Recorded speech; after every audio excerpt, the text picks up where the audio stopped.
Hello, hello, hello. Welcome to my interview today with Belinda. I had a little bit of technical difficulty. I apologize, I'm a little later, but that's what happens, and that's something I run into a lot. And I know a lot of people have trouble with technology, and so I always want to say something, not just to say I'm sorry I'm late, but also to encourage you when you struggle with technology too, accidentally deleting something, going to the wrong page, or whatever it is. Whenever you make a mistake like that, remember to give yourself grace. And so remember, I'm Danielle Burnock from danielleburnock.com. Love Yourself from Survive to Thrive, that lady on the internet who loves you. Today, interviewing my friend, Belinda McDaniel. And she is a survivor of multiple childhood traumas. And we met in a group called Tribe Writers. I met her back when I released my first book, Emerging with Wings. And now, just this year, she has released her first book. And so I can't wait for you to meet her and hear her story. And so I'm going to bring her in here so you can meet her.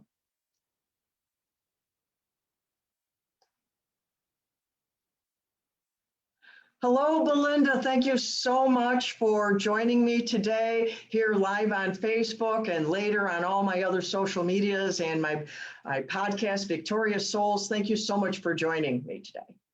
Thank you. It's so nice to be here. And to get started, why don't you tell the people a little bit about your childhood before everything all fell apart?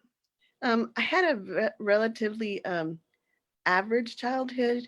We would climb the trees and ride our bikes, and it's what they call the range free. We would climb the roof and we would get into trouble, mischief.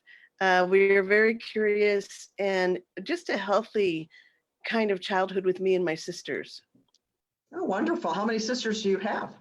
2 sisters, and they're actually on the front of the book. You have my older sister, my younger sister, and me, and we were just rambunctious, average kids. That's wonderful. Well, in your story of your trauma, it happened in El Salvador. Where were you before that, and how did you get into El Salvador during their civil war, and what happened there? So my parents decided to become missionaries about 10, I'm 10 or 11 years old. They go to missionary training school, and the missionary training school sends us to Central America. So I'm 12 years old when we arrive in Central America, and Wow. that's when things start happening. Wow, that's such a crucial age, 12, right before puberty. Oh my goodness. And what happened after that? We were there during the earthquake reconstruction in 1976. So my dad Wow. was helping them reconstruct and build homes. And so my parents are doing that important work, missionary work. Then we go to El Salvador and we've discovered there's a war going on there. My dad thought it was just like protests at the university, but it wasn't. It was armed assaults and military blockades, and Wow. it was very, very dangerous. We were held at gunpoint many times. And it was, Wow. for me, I never called it trauma. For me, it was just stories and things that happened. We had to hide in a movie theater because there was a shootout. But as things would happen, we go to watch a movie and it's Jaws playing in the theater.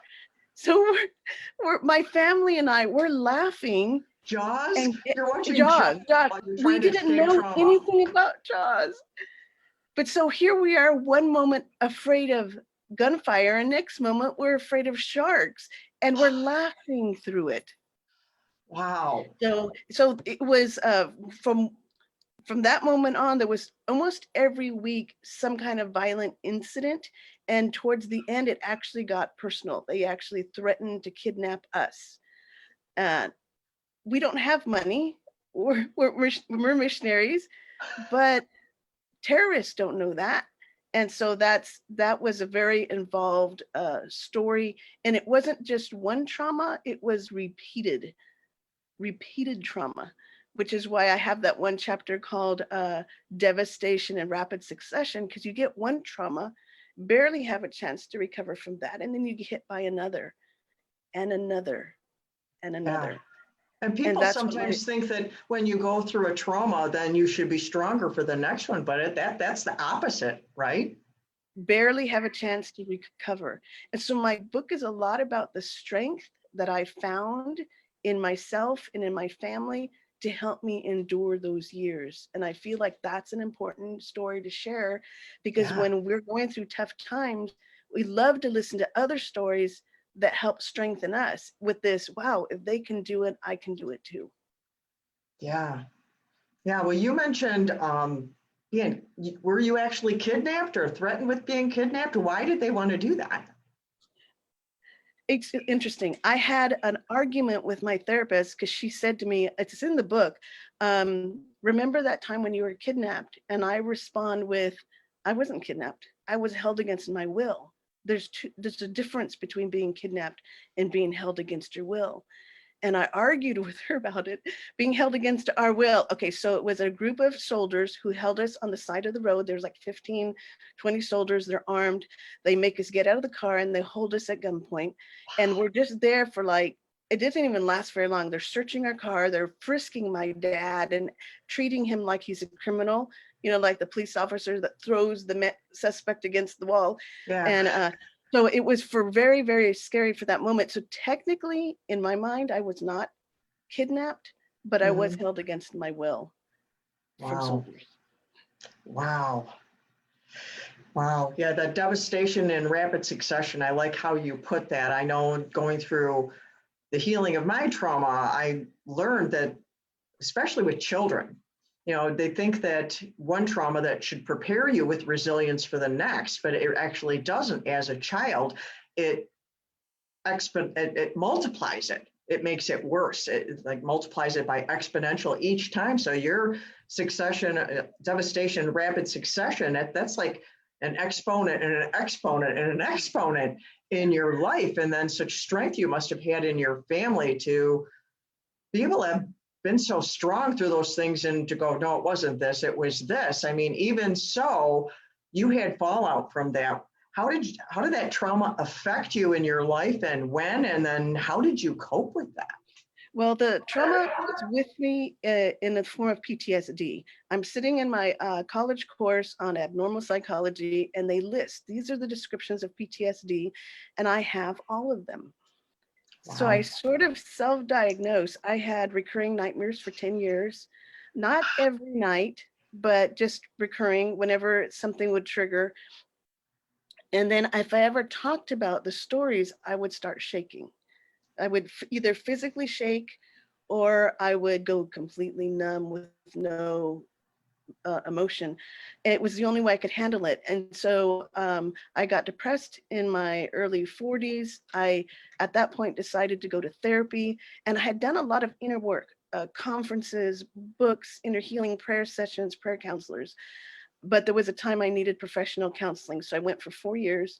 And the thing that healed or would resolve the PTSD was EMDR. We did 7 sessions of EMDR, and that completely resolved it. I can speak about it now, and it doesn't throw me back into that Wow. experience. Mhm. Wow. Can you elaborate a little bit on what EMDR is for our listeners? Because not everyone is familiar with that is. And so if you could just give a little bit of an explanation of that. So they're like, well, what the heck is that? Yeah.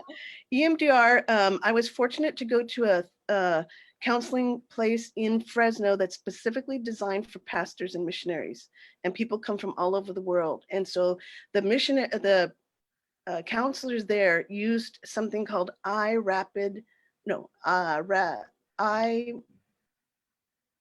desensitization. I can't remember what it stands for. It's eye What they movement, isn't do, it? yes, eye movement. What they do is they stimulate you back and forth. And Mhm. because of my eye, they couldn't use the way they normally do it because I have a bad eye. And Mm. so they would stimulate me back and forth, and I would tell the story. And what that would do is disrupt the pathways in my brain that would normally go down the same path and get triggered. They disrupted it. And then they tried to replace it with, I'm safe now. I don't have that anymore. I'm not in danger. And we had to do that. And the first session I told my story shook for 2 hours straight while I'm telling my story, because Wow. the trauma goes into the body. Oh, right. Yes. So the healing has to happen, not just in the mind and the heart, but in the body to resolve it. And with the treatment that they did, it resolved it in my body. That's wonderful. That's wonderful. Thank you for sharing that. That's really important. And just to break out here and speak to my listeners, if you are dealing with this and that's something, sounds like something you might need, please reach out to a counselor, to a place, and get the help that you need, because there are so many different ways of healing from trauma. There's no pat way of doing it. Trauma is personal, and so is healing. So please take ownership of your healing and reach out and get what you need. Okay, and then one of the things you'd mentioned to me, a way that you coped with the trauma is you minimized it. What can you elaborate on that a little bit? Well, even the idea that I would say that I never used the word trauma to describe what happened to me. These were just stories. There were stories of this, stories of that, and the one time we were caught here or we were caught there.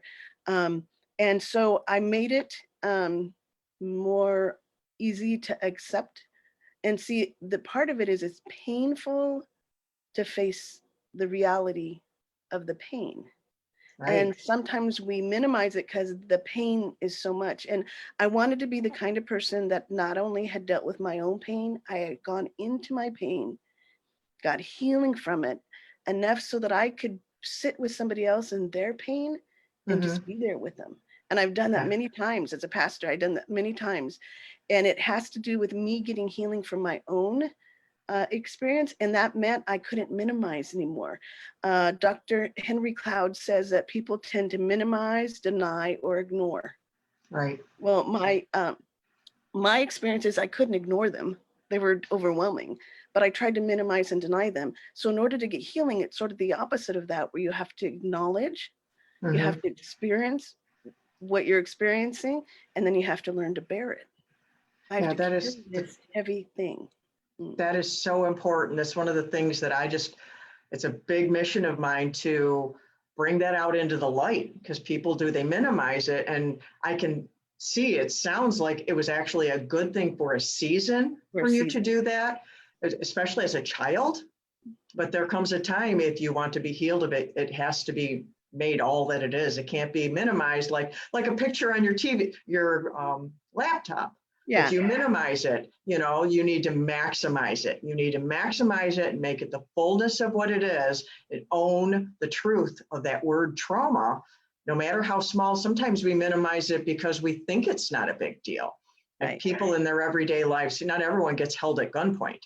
That's a really severe thing that I know in my life. I compared my traumas to things like that, and I measured them, and mine were smaller. So therefore, in my mind, I made them insignificant. I tried to erase them, but that doesn't work. You tried to No. minimize yours, and there came a time it would not be denied, right? That pain would not be denied. And that's why I actually love your books, because you talk so much about being in the moment, taking ownership, facing it, and getting healing. And I've loved your books. I've read them over and over again. I've bought them, I've given them out, because there's something in the book that you're almost accompanying us in our pain to look at our own, but you're like there with us. And like the "you matter," you said that I don't know how many times, and I felt like I needed to hear it that many times, because Yeah. it was part of the healing process. So thank you for that. Oh, you're welcome. Well, it's like children. How do we learn our multiplication tables? How do we learn spelling? It's by repetition. Yeah. We need to hear it over and over again. And you know, there's that joke that's out there. I've heard somewhere that, a woman says to her husband, you haven't told me you love me in a long time. Well, I told you at the altar, and that's, if anything changes, I'll let you know. Oh, that's supposed to be so funny, but in reality, that doesn't work. We need to Yeah. hear that we're loved all the time, over and over and over. It never gets old. It Interesting never that you gets say old. that we need to be told, because one of the things my mom did that gave me strength is she told me during a difficult situation, she would give us a talk and say, look, you can get through this. This Wow. is hard. This is hard. But you'll face things in life that are harder than this, and you'll get through it. And so she would give us words of strength. that would sort of pull up for me, I'm guessing in my spirit, this resilient spirit that would respond with, I can do this. I can somehow get through this. And that has, to this day, even now, my daughter is 13 years old. She broke her ankle. I'm sitting in the emergency room. They're saying she's going to have surgery. My mom turns to my daughter and does the same thing. You're strong. You're a Perez woman. You can do this. You can go through this. You're going to go through this. You're going to go through things that are harder than this, but you'll get through it. Wow. Just the strength that brings to you. Yeah. What a gift. So I actually have something for your readers that I wrote. Well, we're not there yet. We're not there yet. Save that for the end. That's going to be like the cherry on top of the sundae here. I just want to say what a gift that is that your mother gave you. I don't know if she knows how big of a gift it is, and I don't know if you know how big of a gift it is. One of the things, a trauma specialist, Gabor Mate, I'm not sure if you're familiar with him. One of the things he says is trauma is not what's happening to the child. It's not the trouble. It's that they're in it alone. Mm-hmm. And you were not in it alone.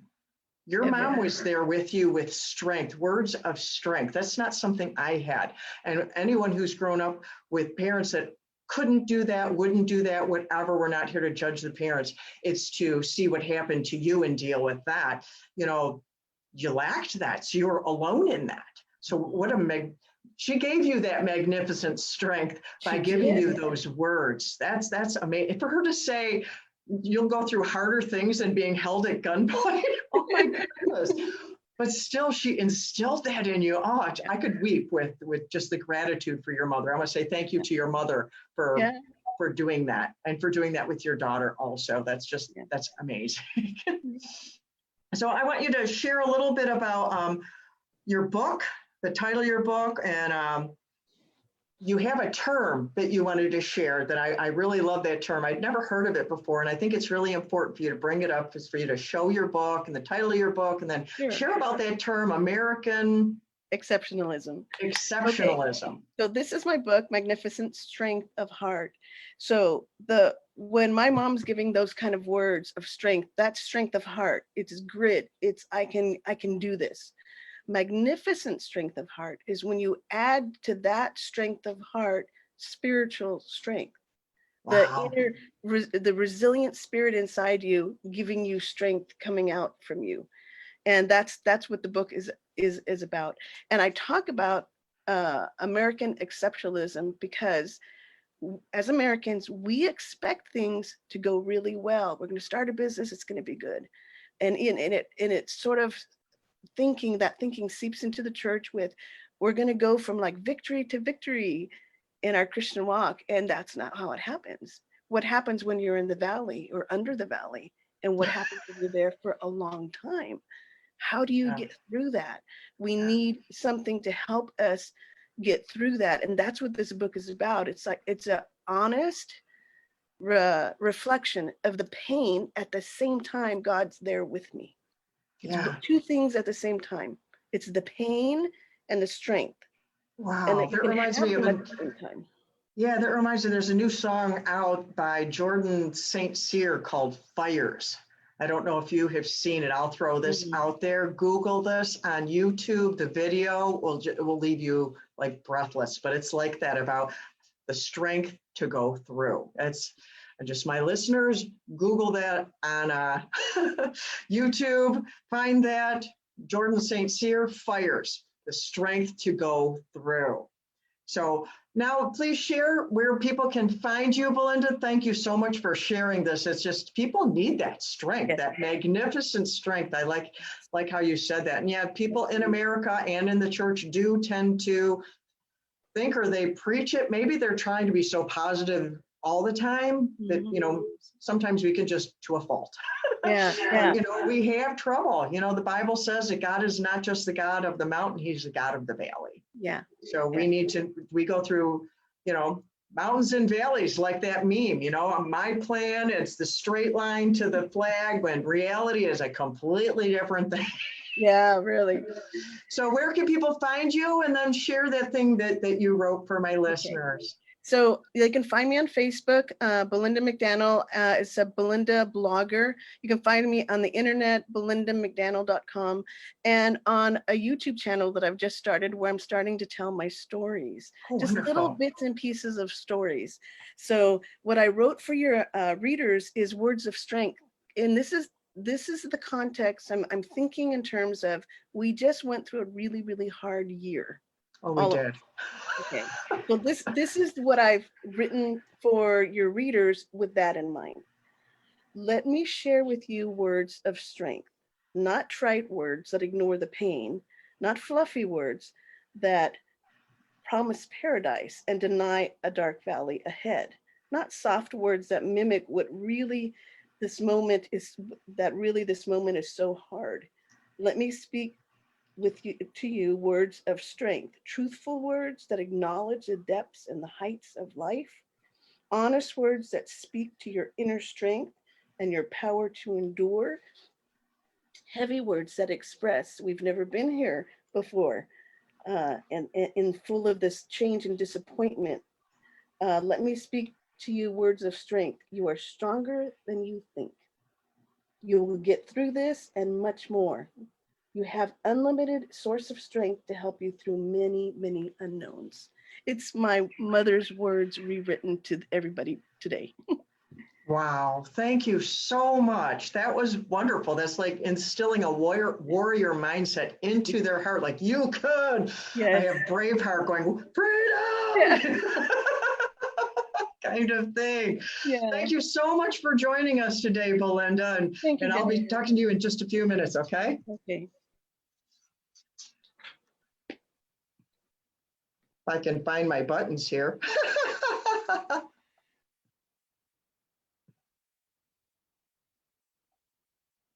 Well, thank you everyone for joining us today. Thank you for waiting for us when we were a little late. Thank you for putting up with my imperfections. We all have them. And that's why I tell you over and over again, I do this live. I make my mistakes in front of you. You know that I'm a person. I make mistakes. I'm not perfect. And I love you. And that's why I come on here and tell you this all the time. Danielle Burnock from danielleburnock.com. Love yourself from survive to thrive. Like Belinda said, you can do this and more. I love you.